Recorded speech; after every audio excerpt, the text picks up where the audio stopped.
Welcome back to The Race. That was President Bush calling on Congress to pass a bailout bill. And this morning, the president called the two men who hope to get his job in 35 days, Senators McCain and Obama, to help make it happen. Now, the question is, can either candidate help the bailout plan get passed? And who has the best chance to get the economy back on track? With us now for a face-off are Obama's senior economic advisor, Austin Goolsbee, and McCain's senior policy advisor, Douglas Holtz-Eakin. Thank you, gentlemen, so much for being with us. Douglas, it's not been a good couple of weeks for Senator McCain when it comes to the economy. Does he still believe the fundamentals of this economy are strong? Oh, obviously, the workers, the factories, the technologies, the culture of innovation remain in place. Sadly, they're being crushed by this credit crunch, which he has made great efforts to address, in which, sadly, the House of Representatives turned its back on the American people yesterday. But he'll continue the efforts to put the country first, take the actions necessary to get relief both to the financial markets, get them stabilized, and to help Main Street America do ordinary business, get the loans they need just to carry their inventory or make their payroll, and then pass that to create jobs. You talked about how the House Republicans turned their back on America. Didn't they also turn their back on John McCain, who told us that he went down to Washington to help the bailout pass? Look, John McCain went down to Washington because there was a great national problem. Secretary Paulson had put forward a piece of a plan that was unacceptable to the American taxpayer. Economists everywhere and the senator's advisors were saying that the economy was in peril. And there were no votes in either the House or the Senate. I mean, Speaker Pelosi had said clearly Republicans had to participate. Harry Reid was saying to John McCain, you got to help get Republicans. So he suspended his campaign. He went down. He put the country first. And we went from something that was dead in the water to a vote yesterday. Now, did that vote go the way John McCain wanted? No. But the American people are the ones who suffered, and we need to see House Republicans, House Democrats, Senate Republicans, Senate Democrats come together in the process that John McCain had helped foster and do the right thing for the American people by getting this through. Let me bring in Austin right now. Austin, Barack Obama's kept his head low throughout this entire crisis. A lot of people on Wall Street are wondering what his position is, not only on this issue, but on AIG. And what's his solution? Are you guys going to come out and be more specific in the coming days and weeks? No, hold on. I totally disagree with the premise of that question, Joe.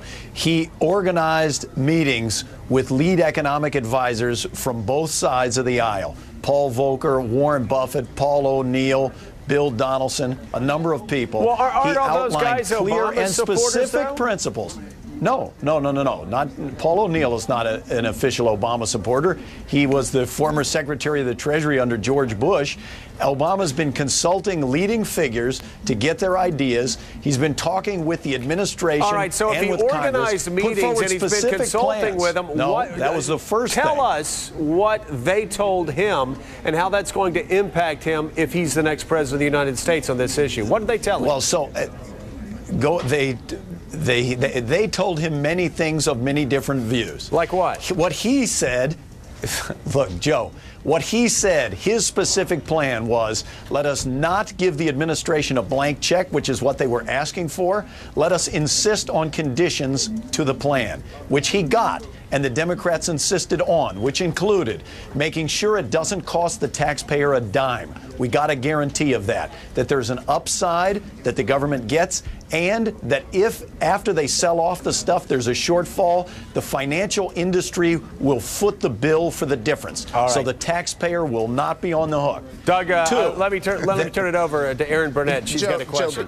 Be fair to poor Austin if you could, because Senator Obama usually has 2, maybe 3 positions on every issue, so he's struggling to catch up. All right. I'm lucky to be here. I'm getting in the middle here. Hold on. Whoa. We'll get into that answer later. Doug and Austin, I'm lucky to be here. I mean, just as from the CNBC perspective, a couple questions. Doug, for you, though, first, I know today Senator McCain said, actually to Kelly O'Donnell here, that the Treasury might have this $1 trillion. And I spent a lot of time looking into this, and everything that I'm hearing from sources in the government is that's not really the case. There might be some wiggle room, but not that much. Do you really think that if they had $1 trillion to use, they wouldn't just use it? Well, what they choose to use, I don't know. But the reality is that the legislation that passed, the housing bailout bill, allowed the debt limit to be increased by nearly $1 trillion, which means the Treasury can borrow, and it gave the government the authority to purchase MBSs. From Fannie you can put and those Freddie, two together and do it. Certainly, but the Treasury would direct it through the conservatorship, and you could, as a result, make purchases of the core instrument that's at the trouble of our financial system. So that's an authority that's there, and it's available to be used. And look, I looked into it today. People seem to think in practicality it wouldn't happen. I mean, technically, potentially, but practically that wouldn't happen. But let me ask you a question, Austin, quickly, and then I'll get. Sorry, Doug. Yes. I don't want to take all Joe's time. Right. I just want to ask you a question, Austin. The big concern on Wall Street still seems to be people perceive there to be a real question over what Obama's stance on this plan is, and if he supports it, he's got a big price tag on his economic policy. Something would have to be cut. What? Well, Barack Obama's program, as he outlined and as the Tax Policy Center in Washington documented, his program has been paid for. We paid for each thing as we went along. So it's a little weird to say which of the paid-for things he proposed will be abandoned because of the cost. Before they slipped you a $1.2 trillion bill. No.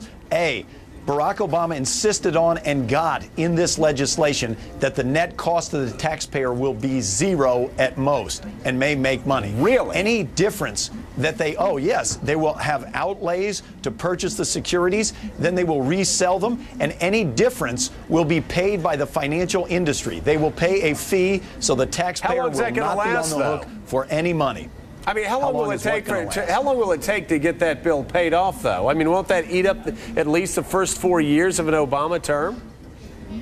No, I'm saying that the government is not going to be on the hook for this bill. Obama insisted on getting the language into the bill that will cost the taxpayer zero. So this thing is not a $700 blank check. This is a program where they're spending $700 to buy securities. They're turning around and reselling them. If they don't make up the money when they resell it, then the financial industry pays a fee so the taxpayer is made whole. All right. So it is not a deficit increase. We've got to go, guys. Thanks so much for being with us. Thank you, Doug. Thank you, Austin. Thank you. Greatly appreciate it. My pleasure. Guaranteed. Have you heard?